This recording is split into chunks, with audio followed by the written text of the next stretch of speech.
Hello guys, कैसे हैं आप सब लोग। मैं हूं आपका दोस्त असलान और आप देख रहे हैं मेरा चैनल मांगा पीक। हाजिर गॉड लेवल के एपिसोड 29 के साथ। फर्स्ट एपिसोड के एंड पे हमने देखा था मिमिंग दो टीम्स बनाता है। गुडाओ से कहता है तुम इन सारे ज़ोंबीज को यहीं पर रोक के रखो, जबकि मैं बाकी के सब के साथ आगे की तरफ जाता हूँ और जाकर गोस्ट मदर को मार देते हैं ताकि ये सारे मॉन्स्टर्स रुक सके। गुडाओ मिमिंग से कहता है लेकिन तुम गोस्ट मदर तक पहुँचोगे कैसे। मिमिंग वहीं दीवार के ऊपर मुक्का मारता है जिससे ऊपर से नीचे कुछ पत्थर गिरते हैं जो कि सीधे उस सुअर के ऊपर गिरते हैं और वो सुअर साइज में छोटा हो जाता है। वो सारे जो देखकर बहुत ज्यादा हैरान हो जाते हैं और कहते हैं ये सुअर तो छोटा सा हो गया है। मिमिंग उस छोटे सुअर को उठा लेता है और कहता है अब ये हमें वहाँ पर लेकर जाएगा अपनी माँ के तक। हम उस मदर गोस्ट को मार देंगे तो ये सारे हुदबाहुदी डिस्ट्रॉय हो जाएंगे। वैंक्सी अपने लोगों से कहती है तुम सब लोगों ने सुन लिया मास्टर चैन ने क्या कहा, जो भी इसने ऑर्डर किया है उसे फॉलो करो। जो लोग इसके ऑर्डर्स को फॉलो नहीं करेंगे उन्हें वापस वैंग फैमिली में नहीं लिया जाएगा। जबकि वैंग शैन उसकी बात सुनकर बहुत ज्यादा गुस्से में होता है और कहता है इसे लगता है कि हम लोग गू फैमिली के सामने अपना सर झुका देंगे, लेकिन एक बार मैं यहाँ से निकल जाऊँ उसके बाद मैं गू फैमिली वालों से अपना बदला जरूर लूंगा। स्नोबॉल उस छोटे सुअर को उठा लेती है, उसके कानों से पकड़कर उसको उठा लेती है। वो आगे आगे उड़ रही होती है। वैंगजी बिमिंग से कहती है क्या ये छोटा बच्चा वाकई में वहाँ पर लेकर जाएगा अपनी मदर के पास,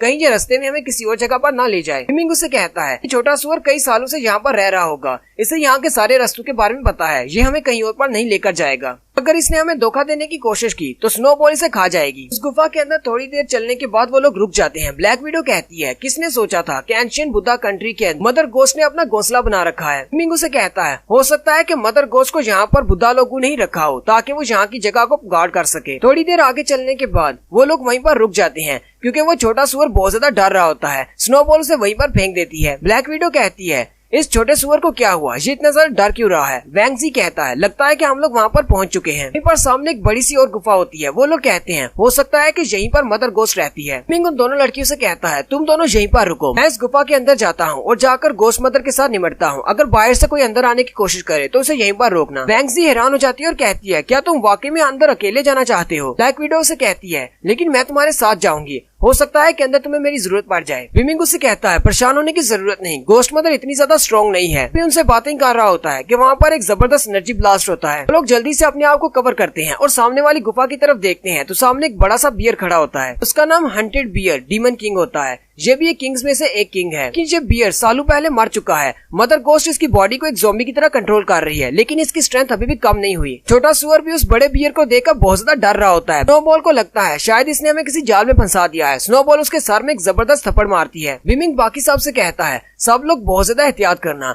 क्योंकि इस डीमन किंग के पास उतनी ही पावर है जितनी इसके मरने से पहले इसके पास थी। ज़ॉम्बी बनने के बाद भी इसकी पावर जरा भी कम नहीं हुई। विमिंग जल्दी से अपने बो एरो को सामने की तरफ करते हुए उस बियर किंग के ऊपर अपने तीर चलाता है। विमिंग के तीर सीधे जाकर उसकी बॉडी के साथ जाकर टकराते हैं और बैंड होकर नीचे गिर जाते हैं, यानी कि उसकी बॉडी के अंदर नहीं दंस पाते। विमिंग मुझे देखकर बहुत ज्यादा हैरान हो जाता है और कहता है ये तो ज़ॉम्बी बनने के बाद भी बहुत ज्यादा स्ट्रॉन्ग है, मेरे तो तीर भी इसकी बॉडी में नहीं घुस पा रहे। बियर चिल्लाते हुए भागता हुआ उनकी तरफ आगे बढ़ता है उन पर अटैक करने के लिए। इसी वक्त स्नोबॉल चिरप चिरप करते हुए आगे बढ़ती है और उस बियर पर अटैक करती है, लेकिन वो बियर उस पर अटैक करके उसे नीचे गिरा लेता है। जैसे स्नोबॉल नीचे गिरती है वो अपना पंजा मारकर उस पर अटैक करता है और वहाँ से ग्राउंड को भी शटर कर देता है और उसे ग्राउंड के अंदर धंसा देता है। विमिंग चिल्लाते हुए अपनी स्नोबॉल को बचाने के लिए आगे बढ़ता है, लेकिन वहीं पर और ज्यादा ज़ॉम्बीज निकल आते हैं और वो विमिंग को पकड़ लेते हैं। विमिंग अपने नाइफ को चलाते हुए उन सारे ज़ॉम्बीज को मारना शुरू कर देता है और पीछे की तरफ देखता है कि उन लड़कियों ने इन ज़ॉम्बीज को रोका क्यों नहीं। वो सारे ज़ॉम्बीज उन लड़कियों के इर्द गिर्द भी निकले होते हैं। वैंगजी भी अपने स्पेशल वेपन को निकाल लेती है और कहती है चलो मैं भी इन्हें अच्छा मजा चखाती हूँ। एक ज़ॉम्बी के ऊपर अपने वेपन से अटैक करती है, लेकिन उस ज़ॉम्बी को कोई भी असर नहीं होता। वैंगजी कहती है मेरा वेपन तो इनके सामने बेकार है, अब मैं क्या करूँ। लेकिन उसी वक्त ब्लैक विडो अपना हंटर निकालती है और उस ज़ॉम्बी पर अटैक करते हुए उस ज़ॉम्बी के टुकड़े टुकड़े कर देती है। साथ ही एक ज़ॉम्बी छत की तरफ से निकलता है और ऊपर से उन पर अटैक करने के लिए नीचे की तरफ आता है। ब्लैक विडो जल्दी से अपने हंटर को घुमाते हुए फिर से उस पर अटैक करती है और वैंगजी को फिर से बचा लेती है। गोस्ट मदर उस बियर से कहती है मेरे बच्चे तुम्हें इस लड़के को जिंदा पकड़कर लाना होगा, मुझे ये लड़का जिंदा चाहिए। उस बियर के साथ साथ विमिंग भी उसकी आवाज सुन रहा होता है। विमिंग जल्दी से सबसे कहता है यहाँ से जल्दी से निकलो, यहाँ पे किसी चीज के पीछे जाकर छुप जाओ क्योंकि ये अपना ब्लड टैलेंट यूज करने वाला है। बियर एक जबरदस्त रोर लगाता है और साथ ही अपनी पावर्स को रिलीज करते हुए एक स्पेशल स्किल एक्टिवेट करता है। ब्लैक विडो और वैंगजी भागते हुए जाकर एक पत्थर के पीछे छुप जाते हैं, लेकिन जैसे विमिंग वहाँ से भागने लगता है, उसी वक्त नीचे से एक ज़ॉम्बी निकलता है और उसके पाँव को पकड़ लेता है, इसलिए बिमिंग वहाँ से भाग नहीं पाता। बिमिंग सामने की तरफ देखता है और कहता है अब तो बहुत ज्यादा देर हो चुकी है, मैं यहाँ से नहीं निकल पाऊंगा। और जैसे ही उसके साथ उसका स्किल टकराता है, बिमिंग वहीं पर चिल्लाना शुरू कर देता है और साथ ही बिमिंग पैरालाइज होकर जमीन पर गिर जाता है। ब्लैक विडो जल्दी से बाहर निकलती है और अपने हंटर के साथ उस बियर पर अटैक करती है, लेकिन बियर उसके हंटर को पकड़ लेता है और साथ ही एक जोरदार चीख मारता है। बियर उस हंटर को खींचकर एक जोरदार झटका देता है, जिससे ब्लैक विडो एंगजी के साथ टकराती है और वो दोनों ही गिर जाती हैं। साथ ही उन्हें फिर से घोस्ट मदर की आवाज आती है। घोस्ट मदर हंसते हुए कहती है दो छोटी लड़कियां मुझसे फाइट करना चाहती हैं, चलो फिर दिखाओ मुझे तुम्हारे पास क्या है, अपनी फुल पावर को यूज करो। वो बियर बिमिंग को अपने कंधे पर उठा लेता है, जबकि उन दोनों लड़कियों को अपने सामने की तरफ लगा लेता है और कहता है चलो मेरे आगे आगे चलो। वो बियर इन तीनों को घोस्ट मदर की तरफ लेकर जा रहा है। वो इन सबको गुफा के अंदर ले जाता है और वहाँ पर जाकर बिमिंग को उठाकर फेंक देता है।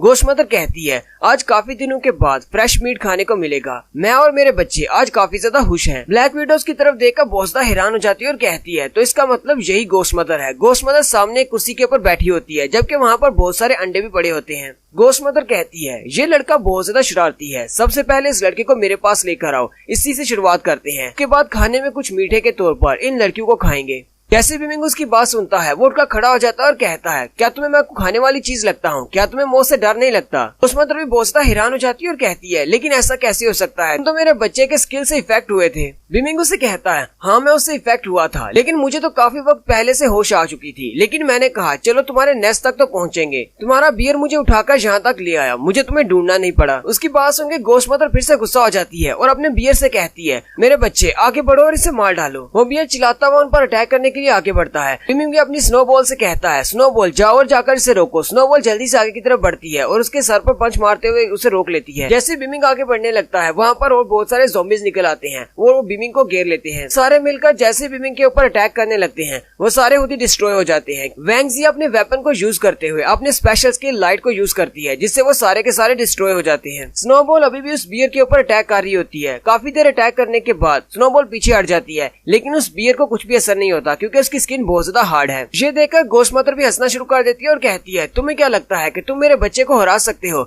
मैंने अपने बच्चे को बहुत सारे एलिक्सर्स पिलाए हुए हैं, जिसकी वजह से इसकी बॉडी बहुत ज्यादा हार्ड हो चुकी है और ये काफी ज्यादा स्ट्रॉन्ग भी है। तुम अपने इस छोटे से फर बॉल के साथ इसे कभी भी हरा नहीं पाओगे। बिमिंग उसे कहता है लेकिन आज हमें इसे मारना ही है, और साथ ही वो अपने हाथ को अपने डैगर से काट लेता है और अपने डैगर के ऊपर उस ब्लड को लगाता है। एक स्पेशल स्किल जिसका नाम ब्लड सैक्रिफाइस है उसको एक्टिवेट करता है। जैसे वो अपने स्किल को एक्टिवेट करता है उसकी पावर रिलीज होती है। वो अपने पास से फायर के बने हुए कुछ सोल एरोज निकालता है और उन सारे एरोज को सीधा उस बियर की तरफ भेजता है। वो सारे एरोज जाकर बियर को लगते हैं। बियर चिल्लाना शुरू कर देता है, लेकिन सिर्फ एरोज के लगने से भी उसे कुछ ज्यादा फर्क नहीं पड़ता। घोस्ट मदर फिर से हंसना शुरू कर देती है और कहती है तुम चाहे तो तुम और भी ज्यादा ट्राई कर सकते हो, लेकिन मेरे बियर को इससे कुछ भी नहीं होने वाला। बिमिंग अपने तीर चलाने के बाद हल्का सा मुस्कुराता है और अपनी मुट्ठी को बंद करता है। जैसे ही वो अपनी मुट्ठी को बंद करता है उस बियर के इर्द गिर्द बहुत सारे धमाके होते हैं, क्योंकि वो जितने भी एरोज उसने फेंके होते हैं वो सारे एक्सप्लोजिव होते हैं। घोस्ट मदर भी चिल्लाना शुरू कर देती है और कहती है तुम्हारी हिम्मत कैसे हुई मेरे बेटे को मारने की, तुमने मेरे बच्चे को मार डाला है। वैंगजी ब्लैक विडो से पूछती है इसने अभी अभी जो स्किल यूज किया और इसने जो एरोज यूज किए वो सारे मैजिकल लग रहे थे। ब्लैक विडो भी जो देखकर बहुत ज्यादा हैरान होती है और सोच रही होती है मिड रैंक के वार लेवल के हंटर भी सिर्फ 2 से 3 ही एरोज को यूज कर सकते हैं, लेकिन ये तो एक टाइम में बहुत सारे मैजिकल एरोज को कंट्रोल कर सकता है। साथ ही ब्लैक विडो कहती है